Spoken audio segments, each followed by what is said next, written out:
Well, whatever the case, I'll tell you this. It's about to get even better as I welcome you to the most profitable show on radio. Ladies and gentlemen, the Money Gang is back. That's right.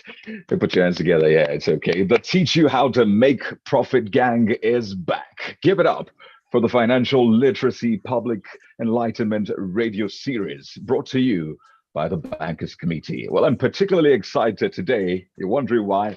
Don't worry, I'll tell you. One, it's a public holiday. That's one. Two, the Super Eagles just won its AFCON qualifier match, 10 goals to nil. And now to top it up, we're about to give Nigeria some premium financial literacy conversation as we open your eyes to profitable government policies and support that can help you grow your business or your personal finance. I'm your host, Kayode Okikiolu. Well, if this is your first time on the show, I tell you this, you're in the right place. This is the 6th edition in the series. We've had people from all over the nation joining in, sharing their thoughts, asking questions, and ultimately learning to make the right money moves and use government policies to their advantage. But in case you missed those episodes, it's no big deal. I'll tell you how you can catch up on them. But let's talk about what we have for you today. As always, it is fresh, it is hot, it is top of the line information that you don't want to miss. We're taking you deeper into the world of foreign exchange, or as we call it, Forex. How does a foreign exchange tick? How does it talk? What are the key players in determining the rates? Well, you may have heard so much misinformation out there, but you can trust us here at the Financial Literacy and Public Enlightenment radio series to bring you what is true and what you can bank on. Well, I'll be speaking, as always, with experts in the financial sector who know the Forex economy in and out, from government agencies to banks and other financial service providers. So, ladies and gentlemen, let's make some profit today, shall we? Well, you can spread the word, by the way. We're on Zoom, we're on YouTube. You can send us a message if you want to phone in. Well, that's great. How about social media? We're there as well. In fact, we're literally everywhere. Anyone and everyone can send in questions or comments on today's conversation. And just in case you have your questions and comments handy, this is a number you can send them to. Via text, you can use this number 0909 861 5403. I repeat, the number to send your message to is 0909 861 5403. You can also call in on this number. That's when we open the lines, of course, 0901 577 9472. I'll just take it again and slower this time. The number to call is 0901 577 9472. Or you could just simply head over to our website. That's smegrowth.ng. That's smegrowth.ng. I need to put all this out there so you can be a part of this and we can have a fantastic conversation. So if you know anyone who would also be interested, please spread the word, okay? Don't be selfish. Let's give this to all that we can. Well, I'm ready for today's conversation on the Forex market. What makes the Forex market tick and talk? What determines the value of the Forex, that's Nigeria's currency, against other foreign currencies? I'm ready, so let's get comfortable as I introduce our resource persons this beautiful Monday evening. We have joining us from last week, Dr. Kanya Williams. He joins us live from the Abuja studio. He's a Deputy Director, Trade and Exchange Department at the Central Bank of Nigeria. It's good to have you back, Dr. Williams. And right next to him is Mr. Deminongo Yamfa, MNI, also from the Central Bank of Nigeria. Gentlemen, good to have you on the program this evening.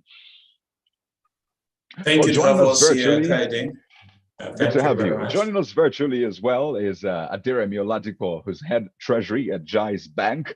Oludari Faboya is Currency's Treasury Keystone Bank, as well as Omoyele Adewole, who is treasurer Polaris Bank, as well as Adebola Olowu, head trading at Fidelity Bank PLC, and last but not least, Olusola Gabriel, head strategic planning, Polaris Bank. I'll tell you this, we have such a competent panel this evening. So let me welcome you, gentlemen, as well. Thank you for joining us on the FLP episode 6 this evening. Well, I'd like us to start this way because Great to have you. I like us to Thank you start for this having way. me. This is a continuation of the conversation we started last week about, the forex market and all of that. So for the benefit of our audience, someone who's probably joining us for the first time, wondering, hope I didn't miss too much. Let's do a recap on last week's introduction to foreign exchange. And I'll begin with Dr. Williams. We had quite an interesting conversation. So by way of reiterating and perhaps refreshing our minds, tell me, what was the strongest and perhaps most important point for you from our last week's conversation on the Forex?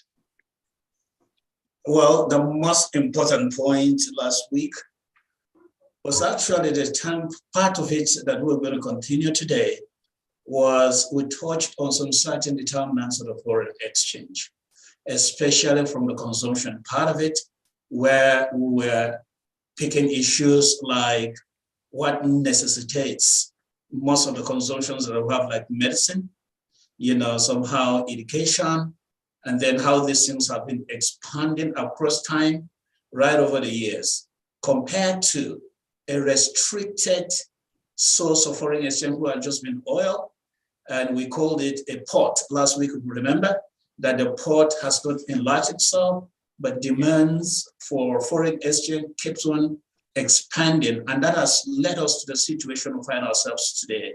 That was the highest point I think we touched on yesterday, dovetailing to what basically I see on the table. We're going to discuss much more today. Brilliant.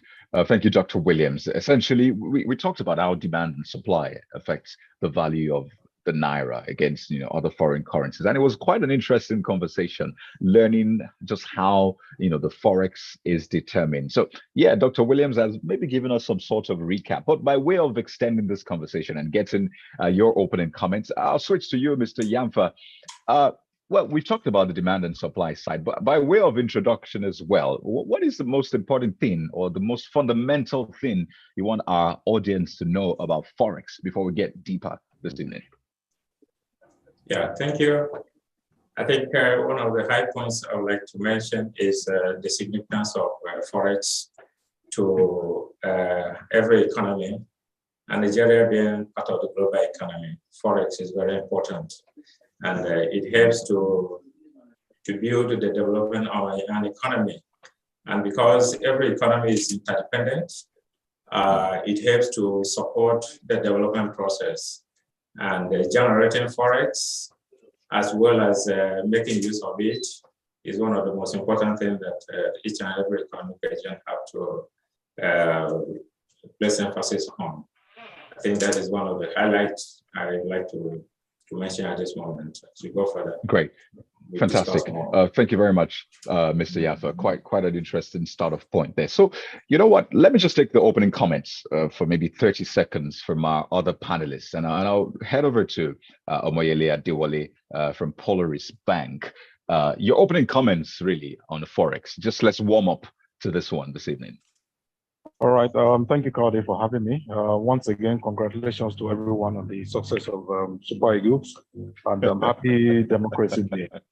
Well, if I may come back to the topic of today, which has to do with Forex, it's a very interesting conversation that almost everybody, can say one or two things about foreign exchange.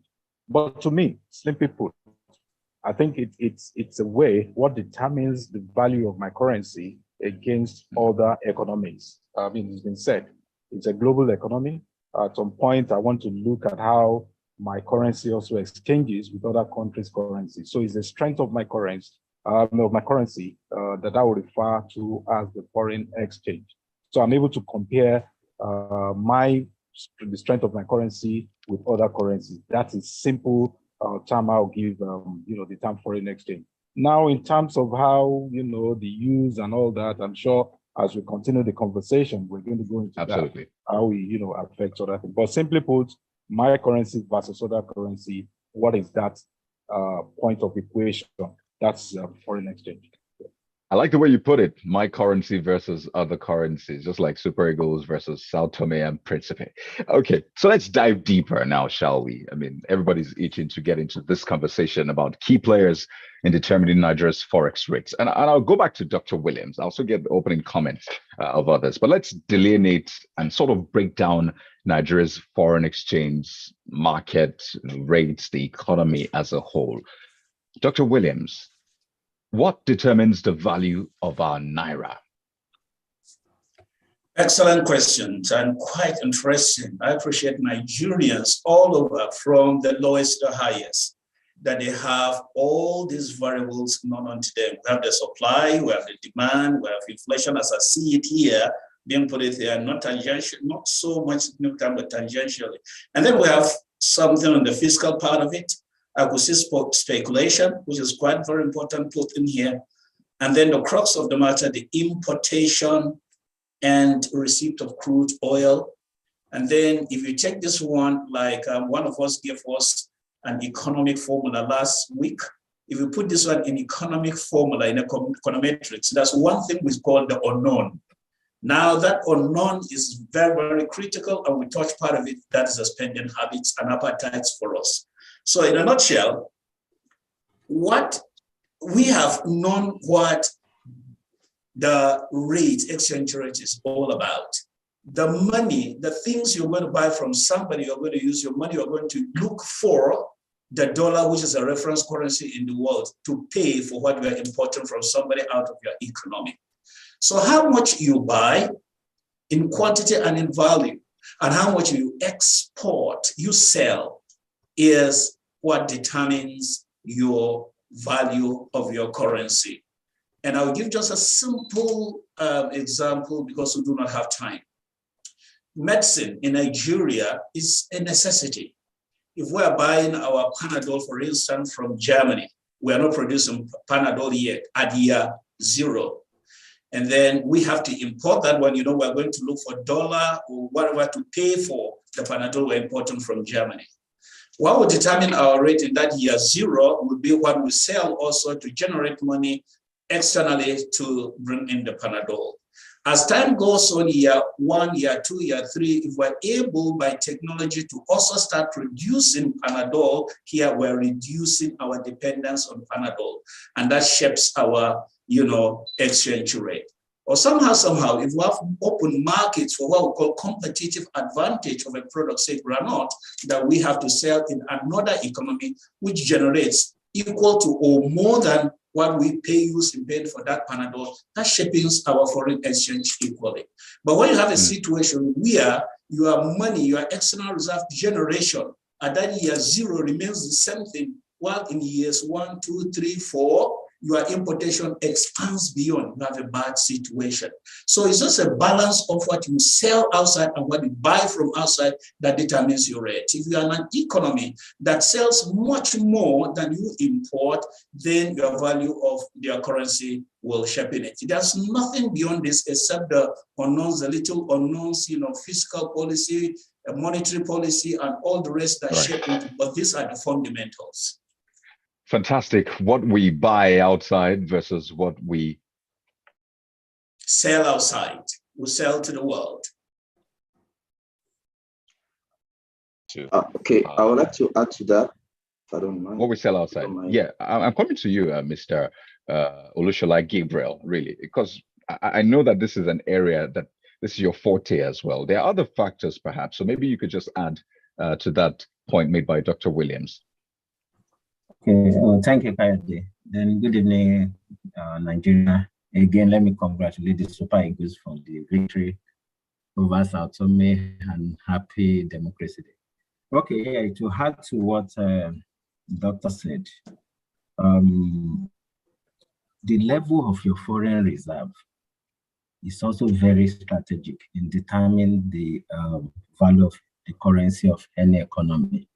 For example, and the foreign reserve is born out of those excess of your export receipt over your importation, which is your balance of payment. Just put it in a nutshell. So when you've saved that over time and you have a fairly healthy reserve, it gives confidence to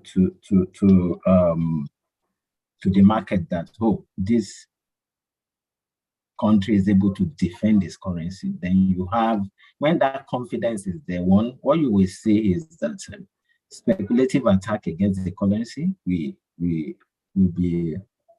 reduce, and there'll be stability of foreign exchange. Let me quickly, if you remember, during the Brexit referendum, the moment the UK voted to leave the EU, the general notion was that the economy will weaken, then the pounds will weaken. So there was speculative attack against the pounds. But the Bank of England came out to say that they have about $250 billion stock piled up to defend the pounds. That is reserve. The moment that news filtered into the markets, the speculative activity stopped. Then the stability of the currency returned. So if that capacity was not there, you will have seen massive fluctuation in the value of the pound. So foreign reserve, very important in determining the value of your currency. Let me take this to Adebola. Thank you very much, Olusola.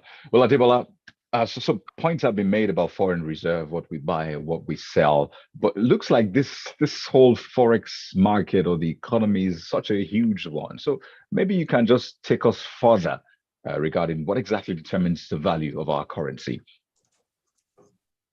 Good afternoon, everyone, and thanks for having me. My colleagues in the studio have mentioned some of the determinants, and my colleagues online too. I would just want to add a few points.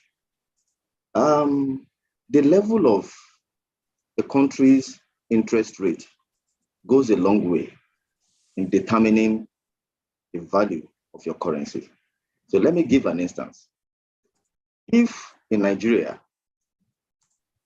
the MPR right now is 13%. It was increased from 11.5 to 13%. So the reasons CBN gave was to attract foreign investors, to control inflation, and to prevent further government from borrowing further. Now, if you look at the increase in interest rate, one of the objectives for increasing it is to attract foreign investors. So we are looking at interest rate differentials there between one country and the other country. So if the interest rate differential is not attractive enough, you see that the value of your currency would depreciate further. It won't appreciate. Why? Because there will be a lot of capital outflows from your country. So when you see a country or the monetary authority of a country increasing its interest rate, one of the objectives is to attract foreign inflows, to attract foreign direct investment, to attract foreign portfolio investment. So those measures may be short-term in nature, but in the short term, you see that your currency would appreciate. Now, appreciation of your currency adds some other impacts on whether your export and your import, but that's another ball game on its own. But absolutely, what we are talking now is how does the value of your currency appreciate when you increase that interest rate? So it has a positive impact on the value of your currency. Interesting. I see you're diving deep already. I love this. I love this. Let me take the opening comments. Can I come in quickly? Kayode, can I come in very quickly? A very important thing. Okay, yeah, you can do that quickly. So I like what my colleagues are saying. Herein, we say delineate. You have to really understand this market in two ways and pick issues and explain them in which frame you're coming from. We have the basic, most fundamental drivers. Then we have financial instruments. So financial instruments, advanced economies will deploy all those tools and become more effective. For a country like us evolving from somewhere, focus should just be on the fundamental drivers, materialistic touch and feel of it, which is, what are you buying and why are you buying that? What are you going to sell out? It is when you amass these basic and the ones that you can touch, that they now come into your reserves. Then dealing with investment here and there, financial instrument deployment and financial instrument will come into. I'm not saying they're not important, but quite very important. But at the situation we are and the kind of market we have and where we find ourselves with the rate, let the emphasis be on the basics, the fundamentals. So that's what I want us to understand. This market is in two ways. You have the financial service, you have also the fundamentals. So let's know where we are and where we're going to really put our fire. Great point there. Great point there, Dr. Williams. And that's the benefit of this panel, really. Just a moment, Mr. Yamfa. I mean, that's the benefit of this conversation, really. So we can have, the big target and perhaps pick up the little ones here and there because our audience is vast. So great one there. What we buy, what we sell. Perhaps the other ones, of course, have their own effect on the value of the Naira. But I like us to move forward, really, gentlemen, because this conversation keeps getting more interesting. But there's a point I wanted to make, and perhaps I'll use that to get Oludare Faboye's opening comments about the demand and supply side, perhaps, of course, tying back to Dr. Williams' point about what we're buying and what we're selling, maybe. It would seem as though that the demand far outweighs the supply. And it appears that's one of the reasons that the value of the Naira is also going up. So can you speak to that quickly? By the way, I'd like to acknowledge our audience via Zoom as well. I see your questions coming in. We're going to take those questions, I promise you. For those asking for the phone number again, I'm going to call them in due time. But let's take Oludare Faboye's opening comments. Hello, Kayode. Good afternoon, everyone. So for the demand and supply side, yes, the demand is more than the supply. Why? We're an import-dependent country, so we import a lot of things. Why there's an imbalance in the import and export. We import more than we export, so the demand on the foreign currency is quite high. However, we've seen policies that have been introduced to encourage local production to tackle these issues. We've seen the 100 for 100 program, and we've seen the RT 200 program for exporters to encourage local production and to increase capacity for exports, so that demand for foreign currency will go down. So yes, as of now, the demand is much more than the supply. Thank you. Right. Thank you very much. Great opening comment there. So essentially, we're just wanting to establish that. But the beauty of this conversation is that we're going to shed more light on, the options we have as a nation, individuals, businesses, to turn this tide. Because from the trend of the conversation, clearly it is in our hands. It's not for us to say, oh, it is your duty and your duty alone. It is not my duty. It is a collective work. So let's move on, gentlemen. And we've talked about the what's, but I would like us to talk about the who's as well, because we have different players in the financial sector that, of course, have their impact on the value of Nigeria's currency. So let me go back to Dr. William. And I'll, of course, take your comment now, Mr. Yamfa, after I take Dr. Williams. And the question is this. So what are the roles of, some of these key players like the CBN, commercial banks, BDCs, and all of that, of course, determining the value of the Naira? I'd like you to particularly speak to the role of the Central Bank of Nigeria, Dr. Williams. Thank you very much. If you look at the mandate of the Central Bank, the first, not in any way, the first of it, statutory, the Central Bank is out to defend the value of Naira. That is its own role. So all programs like the last speaker spoke, touch on what the Central Bank has been doing. And what the Central Bank is doing is no longer a hidden thing. It is public knowledge in the website of Central Bank and what we're doing now. But one area that may interest you, someone mentioned the RT200. We're just looking from the supply side because the problems have always been demand management, which we have been doing since 1980, since the 80s, when we begin to have these issues of exchange rates. So we are now coming into the supply side. The latest been the RT200. And then a last component here that when you call, Kayode said you are excited about football, and so people may not understand the materiality of that. I don't watch football, but I was called to watch football on simple reason. I look at the black boys playing football out there, how much do they get and the money coming to Africa. Those are the clubs I support. I started with Chelsea when the Nigerians were there. The moment Nigerians move into, there is a product we call a very essential product called international money transfer, which we have here services. These people play a key role. 2019, we have about 19 billion. We have a lot of money from these guys. That's where our current emphasis is on. And then when we recognize that in the CBN, we said, look, if you send $100 to anybody here, in each of $1, the person receives in addition 5 naira onto that. So those guys are very, very important to us. There's another place that we are looking into. So in a total, this is all what CBN is doing currently. While we're managing the demand side of it, we are so serious about the supply side of it. Fiscal authority, you have them. Their commercial banks are very, very good. Without them, we can't do nothing. All our policies, the commercial bank plays a very, very key role.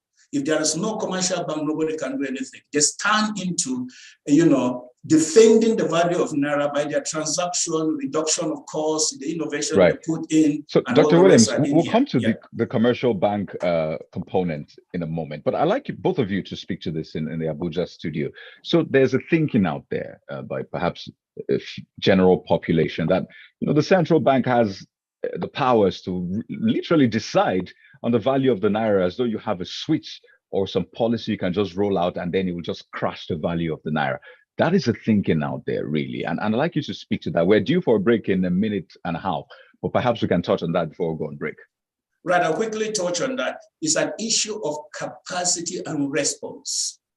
Does the central bank has the capacity? Yes. Do we have the response coming out there from the market? That is the domestic economy. All economic agents must respond to what central bank drives in. If we put in a policy, we knew normally what we do is every policy comes out of deep research. We totally research everything that we do and we forecast it and we're sure with the numbers that this is going to come out. But those participating economic agent can you come in and then defend this one. So yes, central bank has the capacity to really rule. I keep telling friends or people that call to criticize central bank somehow, to tell them if we have not been doing, cut me anywhere, if we have not been doing, the central bank governor has not been doing what he's doing for us now, $1 will have been over 2,000 naira by now. I can give you references if there is time and give you, all other economists onto that. So yes, it's an issue of capacity and response. Right. Central bank has the capacity, but the response coming from the economic agent, that is what we should be looking at. Do we have that fantastic point there? Response. Fantastic point there, Dr. Williams. But we need to go to break. Mr. Yamfa, as well as our other panelists, I'm going to come to you in a moment when we return from this break. But just quickly, if you want to call us, by the way, on this conversation, ask questions. I can see some of those questions already. Call us on 0901 577 9472. I saw someone asking for me to slow down. So it's 0901 577 9472. You can also send in your messages as well to 0909 861 5403. So let's go on this break quickly. I will be back to continue this all important conversation on Forex. Stay with us.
Well, you're welcome back to the Financial Literacy Public Enlightenment radio series, brought to you by the Bankers Committee. I can see the questions already coming in via Zoom and other platforms. We'll get to take them definitely. I still have resource persons with me, ever brilliant, ever experienced, giving us all the angles to the Forex market. Dr. Williams was talking about just how the CBN has the capacity, but then there's a challenge in the response side. So essentially, again, saying it's not just a job of the CBN to do this alone. It's a collective work. So, Mr. Yamfa, before we went on that break, you wanted to add to the point made by Dr. Williams before I take on other resource persons.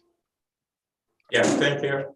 I think you just asked about the roles of the central bank, which my colleague Williams mentioned some part. I would like to summarize the role of the central bank to be more or less heterogeneous in nature. And this heterogeneity has to do first with policy. The CBN makes policies as well as interventionists. And this has general application to both the demand and the supply side. On the demand side, policies are made and interventionist actions are also taken. And then the interventionist actions of the bank in the market also present a significant impact. And you discover also that part of what the CBN also does principally also tries to enhance supply side, right, which is critical.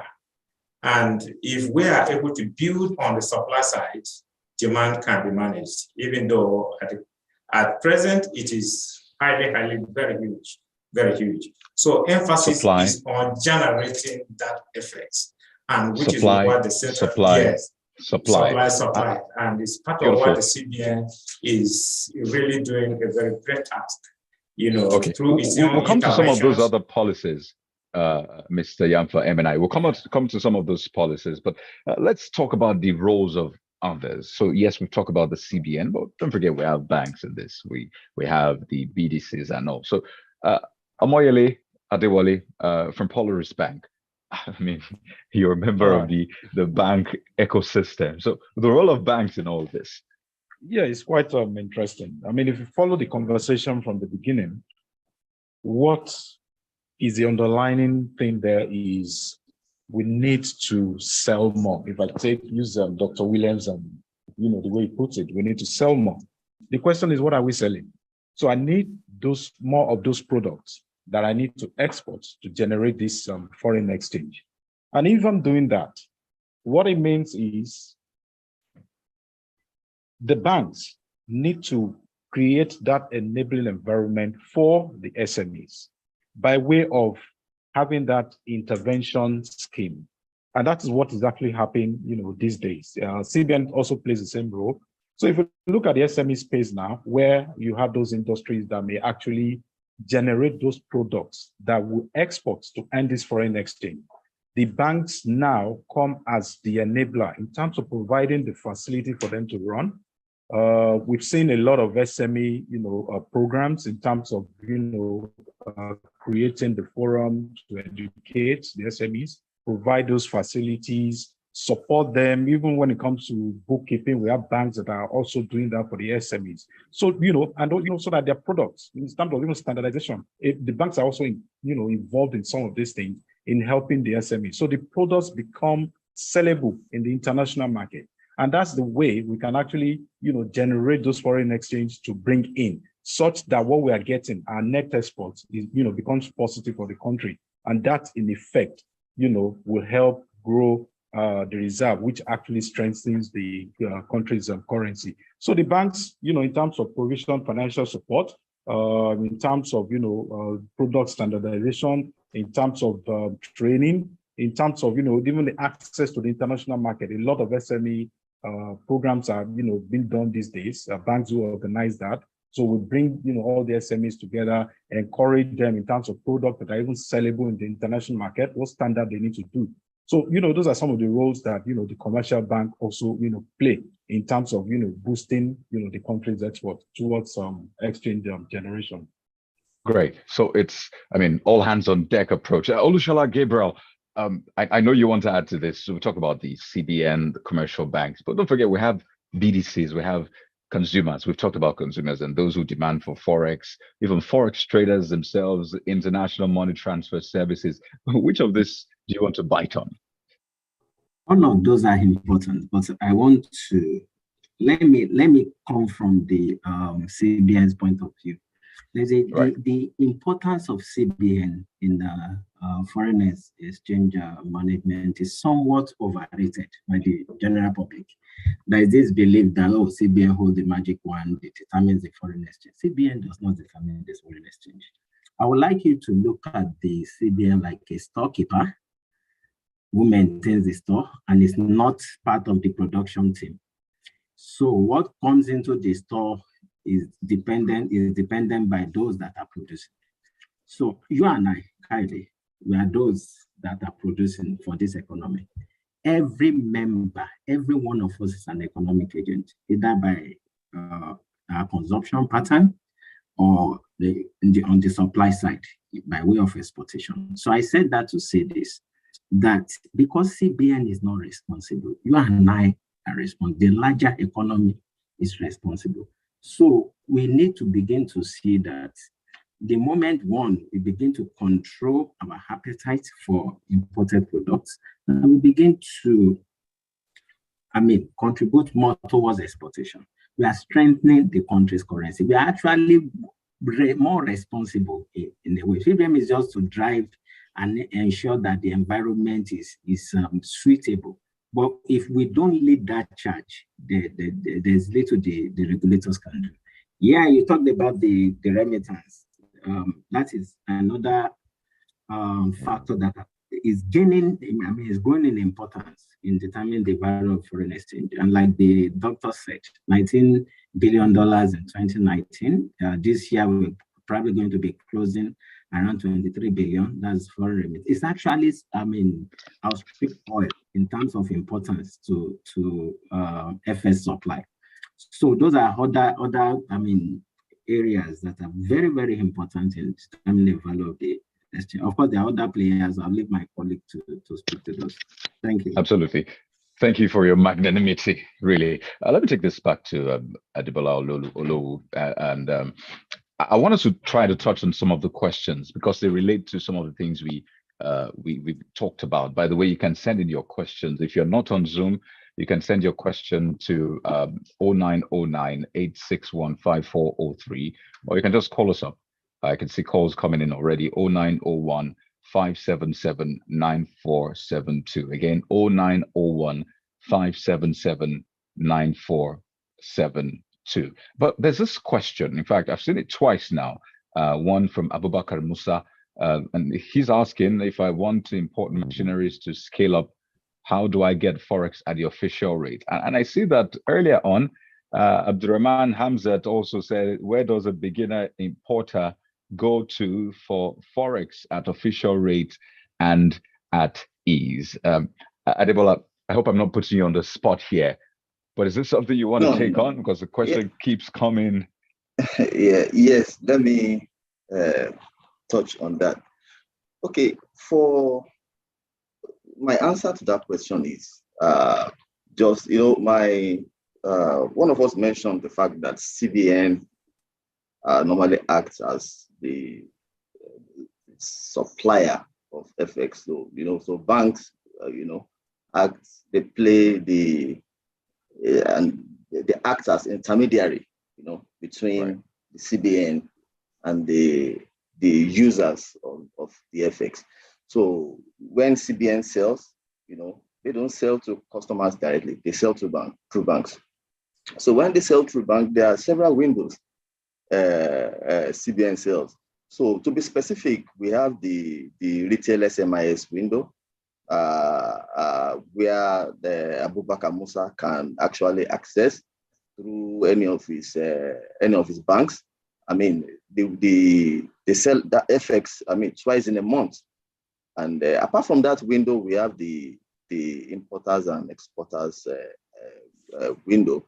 And that is more reflective of the market, because that is where the importer and exporters I mean, that's where they converge.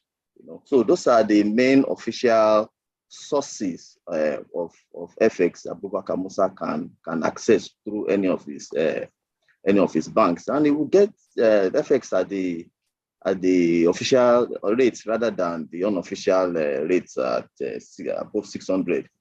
It's currently trading at now.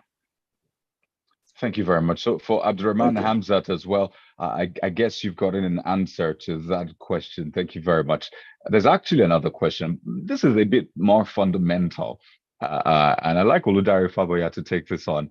He takes us back, but I think it's important to reiterate. And the question is from Ifeanyi Omodu, saying, what is the reason for the value difference between or among currencies?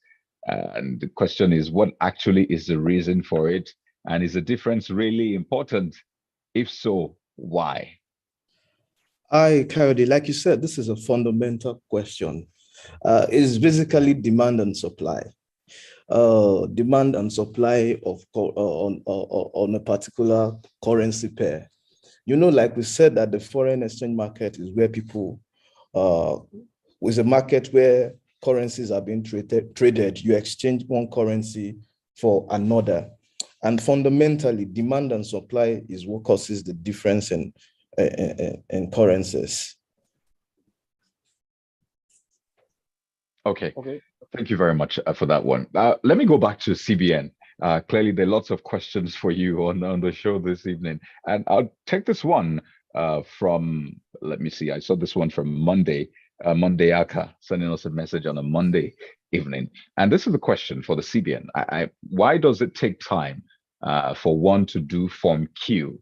That's the question from Monday Aka. So all this talk about Forex has gotten business owners, perhaps importers and all of that, to want to find out more about perhaps the challenges they're having. So if you could tell us, Dr. Williams, why does it take time for one to do Form Q? This one is from Monday Aka. Okay, if Monday is hearing me, when the question was coming, I was smiling to myself for several reasons. That Form Q, which we thought would have helped the industry, we tried to separate it from, you know, personal travel allowance and business travel allowance, who were just tickles. We found out people were struggling to actually bring necessary small equipments that were very, very important in the microeconomy. That's why we introduced that. And then we got a problem somewhere in there that when you are customs official, it is standard, it's an statute thing. You can't bring in anything into the country without filling in a form. And so many people were just still up to today. We're going from bank to bank, from place to place, making people understand that the Form Q is just a product to enhance the micro people to bring in money. So some people were thinking that it is this Form Q. They cannot, with the Form Q, you cannot use the Form M. So that's the most crucial problem with it, not about the timing of it. Until we understand that, and we are reviewing that document seriously because it's causing real market problem. Until we solve that, then we can see the frequency. Like I told you, Central Bank does its things based on research.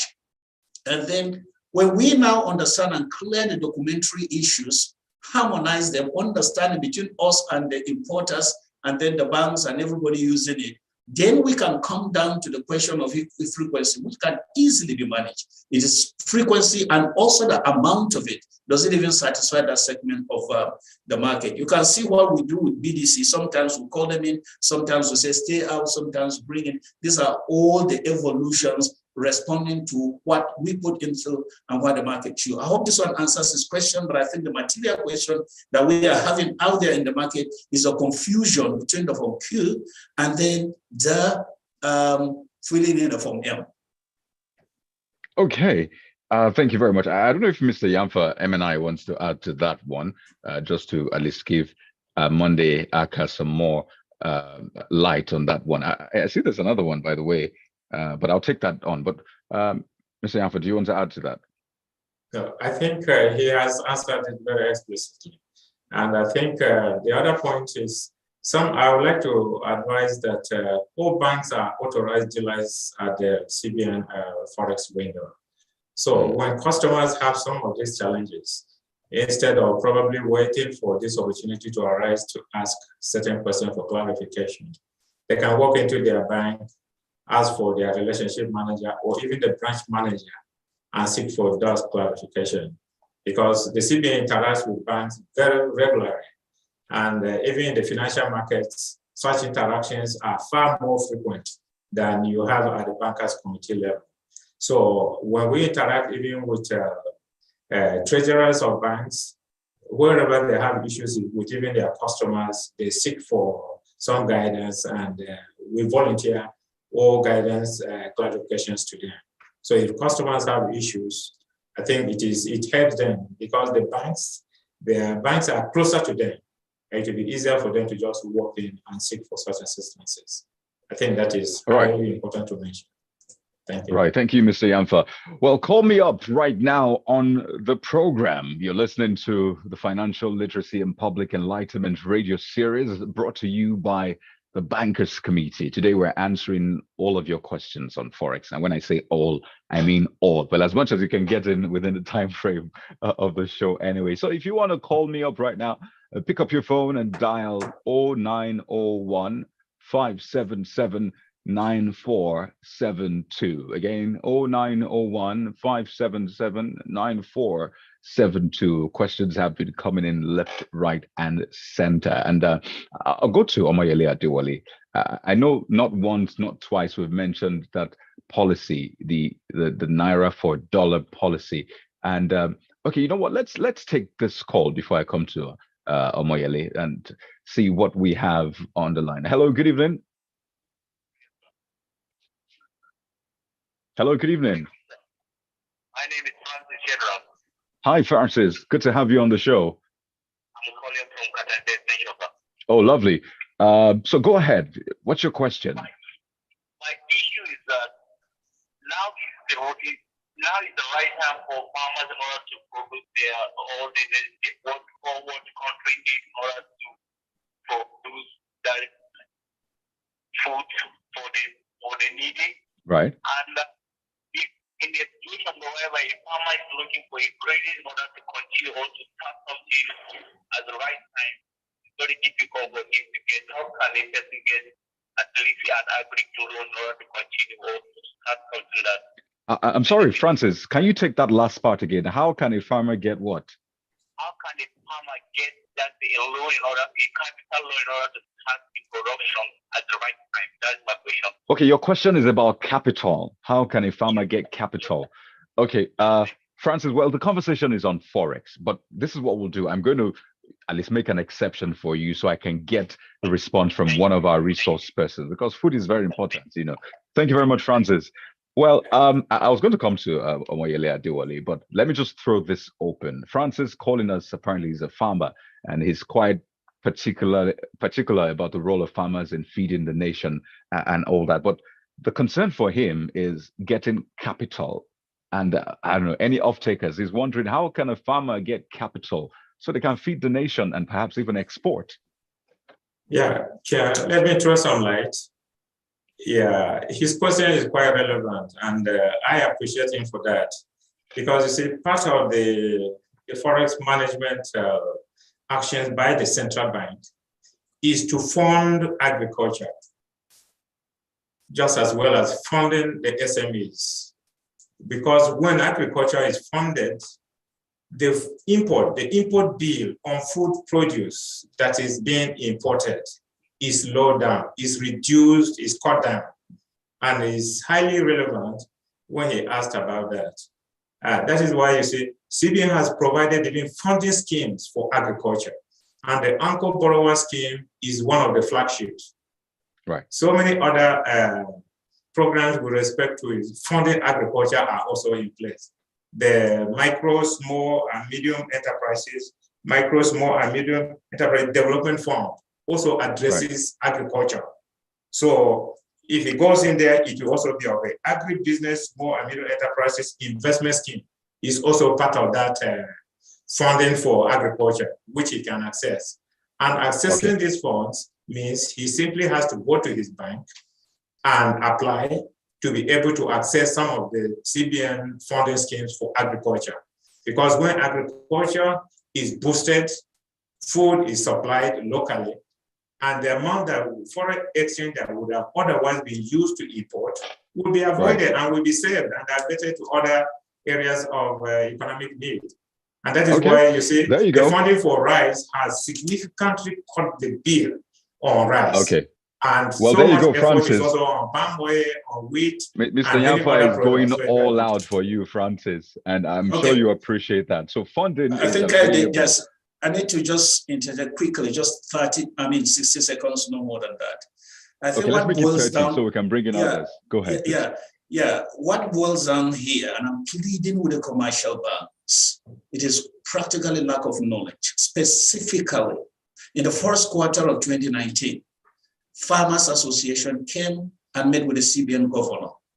And then the caption was like, the moment Francis spoke, and I remember the word that they said, no farmer, no nation.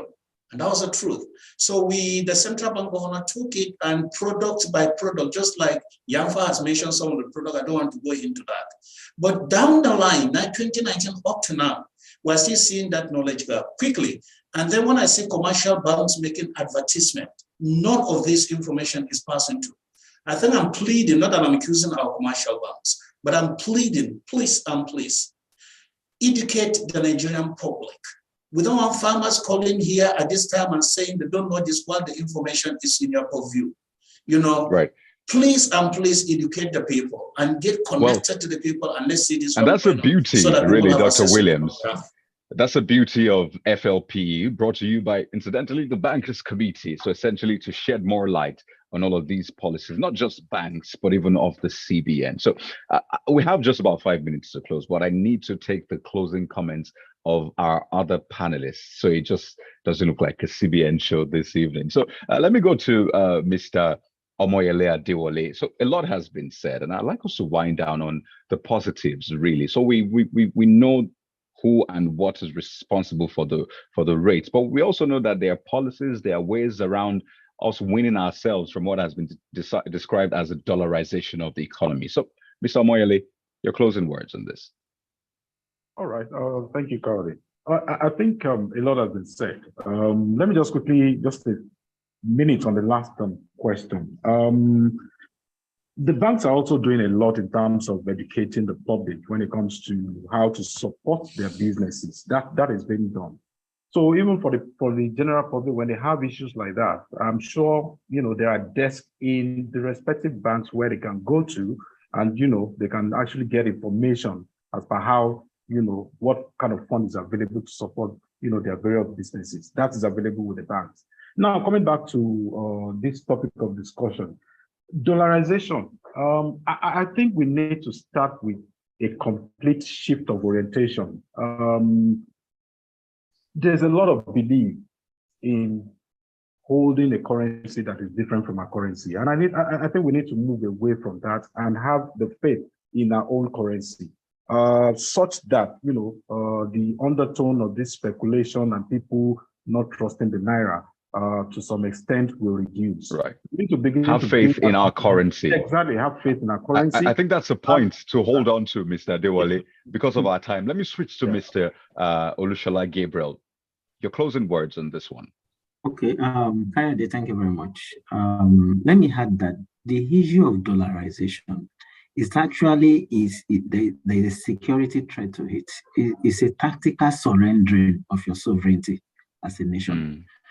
And you transactions in your economy are now being denominated in a currency other than your local currency. You are tactically surrendering your sovereignty. So we should know that is that serious. And it's something that should be discouraged. Thank you. We should not surrender our sovereignty all in the name of trying to get a hold of a dollar. Mr. Adebola Olowu, your closing thoughts. Yes, let me just quickly touch on the issue of dollarization. I think it has to do with the way I perceive, what the value of my currency is. For example, if I think, fine, the naira will depreciate further, what would I do? I will hold other currencies. It's just natural. So, it's a difficult situation to manage, but that's why I really love what CBN is doing. Putting so many policies and strategies in place so that we can develop, their productive base internally, so that we can begin to export some of our goods, so that the foreign exchange can start coming in. Okay. We need to run now, pardon me, but let me take Mr. Oludare Faboya's closing thoughts in 40 seconds max. Panelist said, it's a difficult situation, but like he said, we're happy with what CBN is doing with some of their policies, like the one they announced in February on the rebate scheme, RT 200, where they give incentives to exporters. So we're trying our best as an economy, as we have different roles to play in the economy, especially in the foreign market, foreign exchange market. We're trying our best. The policies that have been released, we need Nigerians to be patriotic and understand that we cannot surrender our sovereignty. Thank you. Again, that point has been made. Nigerians, be patriotic. Do not surrender your sovereignty. Gentlemen, it's been a pleasure having you, as always. Dr. Williams, Mr. Faboya, Mr. Adewole, Mr. Olowu, Mr. Gabriel, and Mr. Yamfa MNI. We have to run right now. But the conversation continues online. So don't forget, you can always be a part of the conversation online. On behalf of the crew here, the production team, Assistant Director of Programs, Maria Huama, the engineering man in charge, Daniel Kuye, and the studio manager, Idowu Isobio, as well as the amazing team in Abuja. Thank you so much for this wonderful production brought to you by the Bankers Committee. I'll be back next week with another episode of Financial Literacy and Public Enlightenment Radio Series. Till then, I remain Kayode Okikiolu. Don't forget, in whatever you do, keep making profit.